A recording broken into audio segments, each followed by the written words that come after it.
I'm Richard Friedman, and welcome to another one of my video political cartoons for March 3rd, 2025. Moving into another month, folks, and I'm here today to present you with another one of my videos.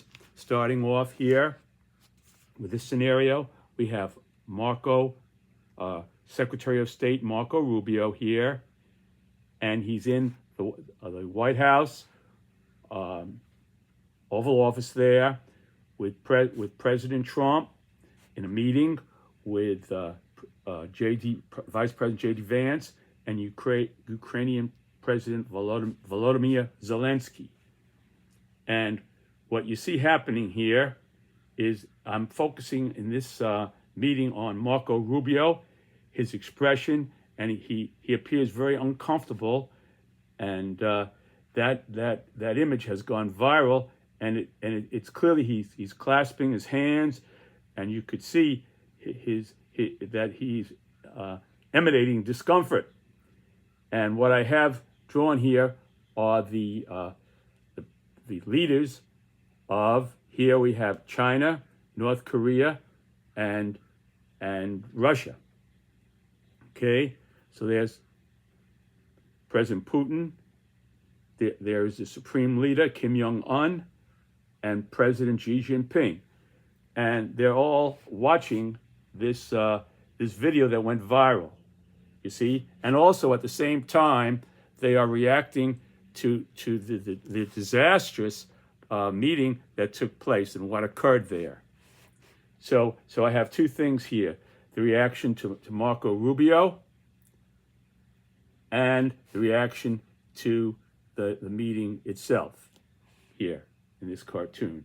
Now, what I further tried to do is to I wanted to capture Marco Rubio's expression and kind of present it to you through an analogy of the Godfather scene, of a Godfather scene in the movie, where Sonny Corleone is getting really upset at the Godfather for turning down a drug deal from Salazzo. So this is fiction. It was fictional.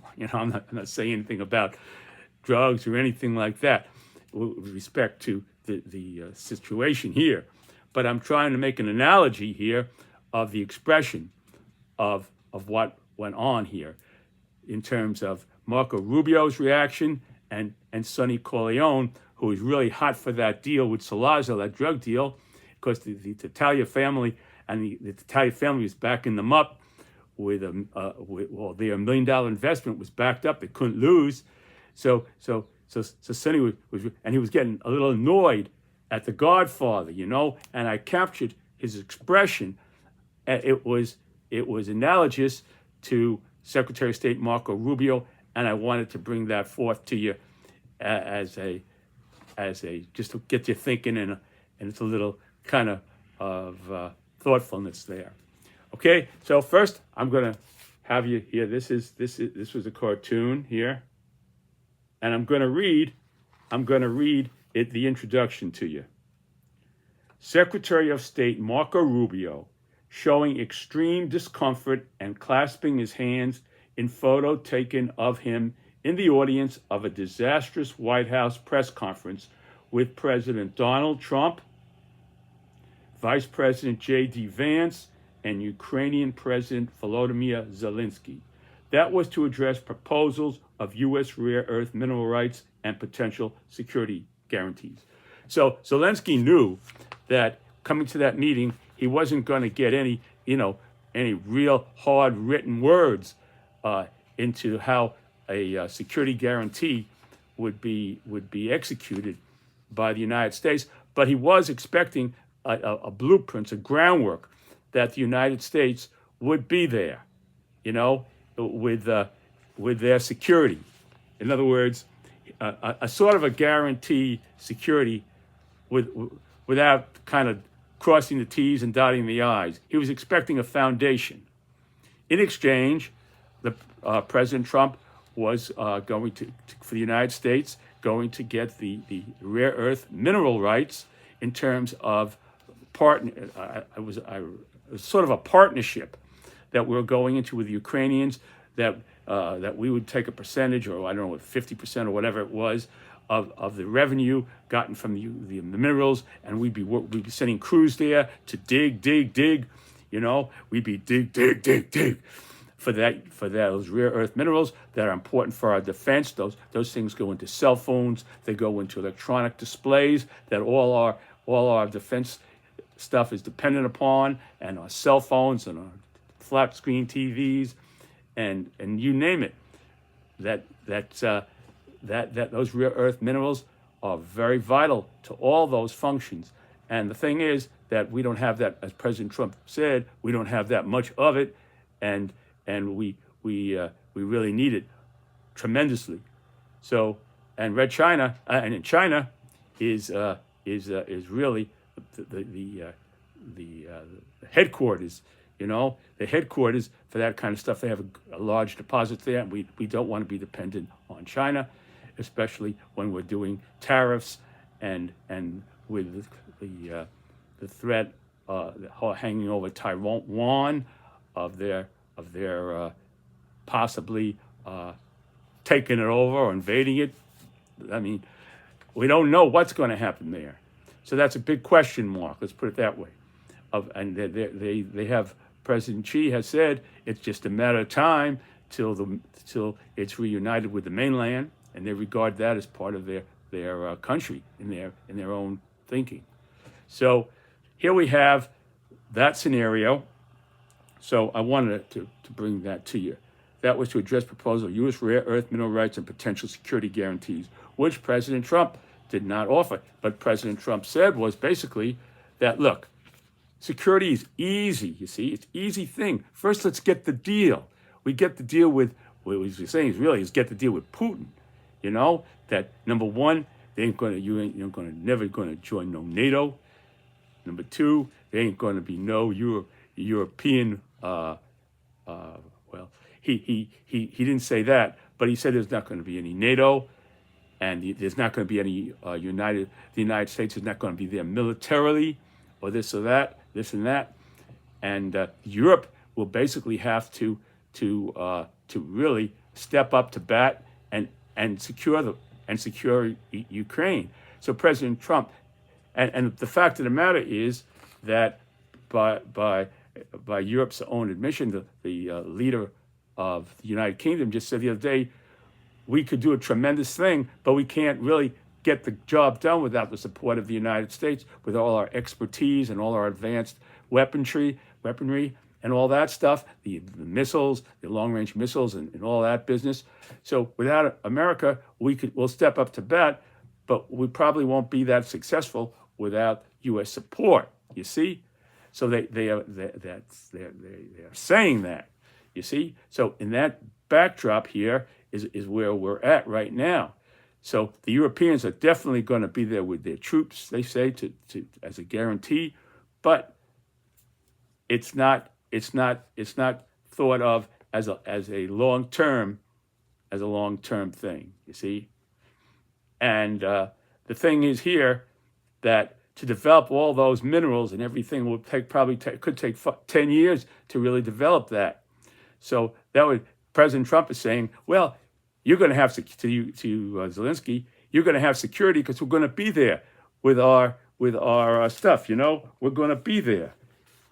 So we're going to be there looking for that stuff. Putin will never do anything to you as long as we're there we're working together with minerals, right?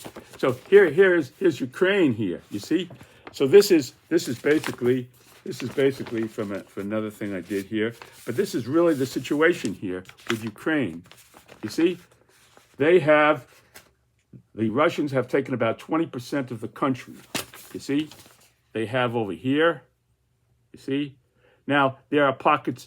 Now this we're not going to go into Russian territory and start digging there, obviously not. So somewhere around here we'll be digging for the stuff they have deposits of, where they'll dig. Sometimes we'll find something, sometimes we won't. Then we'll go over here, we'll go over there, we'll go over there.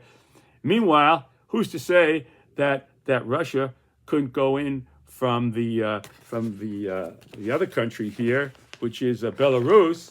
At the same time, from Belarus here, well, we're say over here or over there or this or that, and start a problem there, and go and threaten Kiev again. Who's to say that couldn't happen without American security guarantees? President Trump is making the assumption that we're there, but we could still be there in certain areas, and they could still do it. And then we're not going to send our military in to do battle there. So it's an open country, It's like the Wild West, when people went out to dig for gold out in California, and you had all these things going on there, and it's like the wild going back to the Wild West or the California gold rush. Only this is the rare earth minerals rush, That's what it basically is here. So that's what I tried to show here, basically, that there are no guarantees that because we're there, that the President Putin won't decide another Belarus trip through another trip into Ukraine through Belarus and get to have another go at Kiev. There's no guarantees on that, and there's no American troops there at all. You see, and the Brits, they don't have that many. They don't have that many troops like we have. They really have not been geared up to do battle because everybody relied on the United States, and we're pulling the plug all of a sudden. We're just pulling the plug. So I'm kind of just going on telling you about that. Anyway, I want to give you the full backdrop here. Okay, that Rubio. Okay, and here that was to address. Okay, I did that. That Rubio photo, which has gone viral, and the meeting itself reacted to by Russian President Vladimir Putin, China President Xi Jinping, and North Korean Supreme Leader Kim Jong-un. Given Rubio has claimed Zelensky's off-camera remarks, Rubio claimed off-camera remarks that he owes President Trump an apology for his off-camera remarks. So during the meeting, now Rubio originally was very pro-Ukraine in support of Ukraine. Now, people are saying, well, you got two sides of the coin here. The people who support Trump see Rubio as a bit of a traitor here, or maybe even as a coward for like shriveling up in his seat like this. He looked like he was in a Walgreens drugstore waiting for his medication, sitting down on a chair waiting for his medication. There he is. There he is. Can't wait to get that medication. How much longer will my prescription be ready? How much longer will it take? That's what it kind of looks like. So people say now, well, maybe Rubio should resign, or he's not. He's a cow. The people are saying that who are basically support Donald Trump say that, and other people say, well, that was the real Rubio because he originally was for Ukraine. He was very strong for Ukraine a while ago. So it's just that, and then Rubio went back another way through, and he said, well, Zelensky said some very nasty things off camera that he owes President Trump an apology. After this expression here that he wasn't seemingly not too happy. Now he's saying, well, maybe this was before the off-camera remarks or after or whatever, but he thought about the off-camera remarks and, well, he really does owe President Trump an apology after all, and I do want to remain the Secretary of State under President Trump. So there you have it, folks. So now what I'm going to do is we're going to read to you here the remarks from as they were watching that I created here. So here you have President Xi here, watching the photo here of Rubio and his initial reaction, clasping his hands and his eyes, he's looking there, and he does seem agitated and a little troubled. You have to, and that was I drew that from the photo, trying to capture it, and here goes China's President Xi. By 2030, when China ready for Taiwan, America be great ally. Because we switched, we're now allies of Russia and North Korea, who voted against that, who voted against that proposal to the UN to condemn Russia for the invasion, and we voted against that resolution, okay? And they voted against it also, so we voted with them. But the resolution passed at the UN, but despite the fact that Russia, United States, North Korea, and Iran, et cetera, voted against it to condemn Russia for that invasion, it still passed at the UN. So President Trump was kind of pissed off at that too, and so was probably Zelensky coming into that meeting thinking, well, they voted against me, our country, at the UN, and what's going to happen here now? Who the hell knows, So Zelensky had to be thinking about that, and Trump had to been thinking about that too. So that you got to say that's a backdrop to this meeting. It had to be there, that influence of some sort. So here we have 2030, when China ready for Taiwan, America be great ally. So soon America will evolve into being an ally of China after it already now appears to be an ally of Russia, giving him the green light to go with Taiwan. Now here is Kim Jong-un, the supreme leader, Kim Jong-un of North Korea, and here's his reaction. His reaction is, time me send Trump's second term huge thank you love letter for Ukraine war great peace deal offer. So he's saying, well, time to get friendly with President Trump now. And he's going to, remember that giant letter that he wrote him? And President Trump himself said, we fell in love. I don't know how. He don't mean like romantic, I understand that. But in terms of admiration for each other and respect and love, and that kind of love, So time, me send Trump, second term, huge thank you letter, that big letter, remember that? President Trump was so proud of that during the first term, obviously. He was so proud of that big letter, the big envelope, and they showed it in the Oval Office. Okay, so love letter for Ukraine, war, great peace deal offer. So North Korean leader Kim Jong-un is sure siding with President Trump as North Korea did at the UN. Okay, now here we have President Putin's of Russian President Putin's reaction here. There he is.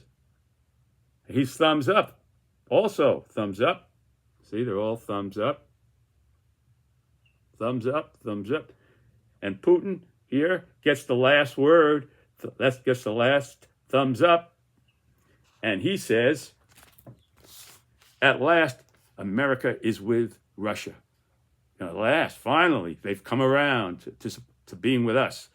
I hope they get Zelensky to apologize to me. Yeah means yes. So he's hoping for apology from Zelensky, He may, that's a little humor there, So he's hoping for an apology, because they're saying that President Trump has already said that it's Zelensky's fault that Russia invaded because of NATO and this and that. So if it's his fault, then he should apologize, right? So that's the next logical step, is to say that President Putin should, that Zelensky should apologize. President Zelensky should apologize to President Putin for fighting that invasion. Invasion. I think President Trump, but President Trump saying that he could have just made a deal, take a little land here, a little land there, and it would have been fine, But he had to go to war. He had to get all his people riled up to fight off this thing, And it could have been settled. And if I were president, I would have settled it in 10 minutes. It wouldn't have been no war, And so there you have it. So that's this. There it is. I just give it to you again here. There it was. Marco Rubio here. Yeah. All right. Now, what I like to do here is to show you. Now, I want you to kind of compare. Here's Marco Rubio. Let's get a close look at Marco Rubio, his eyes and his expression. You see that? There he is. I tried to capture that and actually looked at the photo of him in that meeting, in the audience there, and I tried very hard to capture it. And there he is. Now, what I want to do is to show you a scene from The Godfather where Sonny Corleone really wants to do this deal with Salazzo, this deal here. And The Godfather is against it. But Sonny sees, he sees, well, they're going to guarantee a $1 million investment. Sounds great. So here it is. I know it's you. And I'll give you my reason.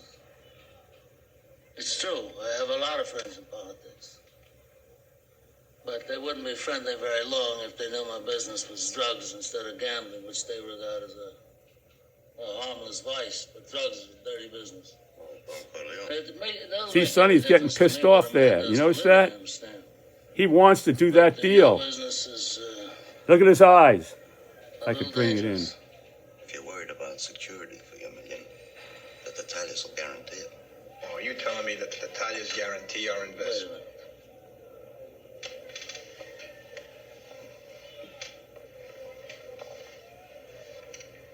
I have a sentimental weakness for my children, and I spoil them, as you can see. They talk when they should listen. But anyway, Senor Salazzo, I know it's final, and I wish to congratulate you on your new Well, that was basically it here. Hey, what a man does for living, you understand? You see, capture his eyes, his expression. Here. You see that? That's what I really wanted to do, was to capture Sonny's eyes the way he was looking.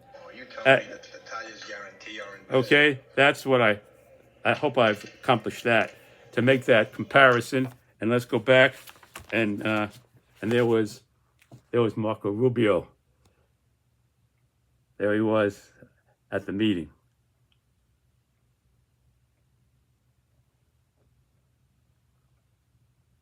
All right, folks, I want to thank you very much for watching my video. God bless you. God bless America, and may peace someday or soon come to the Mideast and an end to this Ukraine war somehow.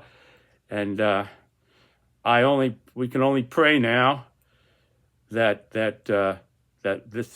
these conflicts will somehow resolve themselves. It doesn't look promising right now on either scene, the Mideast, or with the situation with the Ukraine war and getting, the hostages back and developing and seeing a solution there in the Mideast with the Palestinians and Israel and all the other things that are going on there, the conflicts. But what we can do is just pray for peace, and that's really what we can do. And if we disagree with something, we could just write letters to our representatives in Congress and speak our minds. And that's about it, folks. Stay well. God bless you. And God bless America. And may God watch out for all our troops stationed all over the world, many of them in harm's way. Take care, folks, and I'll see you next time. Bye.